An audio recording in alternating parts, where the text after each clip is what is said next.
Ito po, pag pinukpok yan may laman. Kinakain po yan siya. Sa amin, ang tawag nito ay bukol-bukol. Yan. Yan po, pag pinukpok nyo po yan siya, ganyan ang lalabas niyan. Tapos may laman yan po sa loob na kinakain. Ayan po. Yan.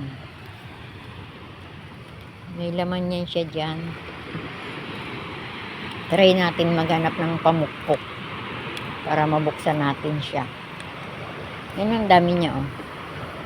May mga laman po yan. Tapos nakakain po yan siya. Sabi nung matatanda dati doon sa isla, sa amin, gamot daw yan sa bulati sa mga bata. Yan, oh. Pag pinukpok yan siya, may laman siya sa loob. Ang dami niya, oh. Ang dami nila, oh. Ganap tayo ng bato na pamukpok. Ayan.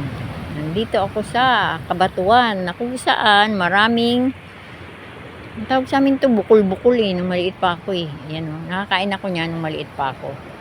Kung sino man ang nakakakilala niyan, comment nyo lang po below.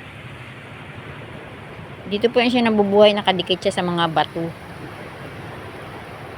Kung saan pag high tide, ayan, may tubig po yan siya.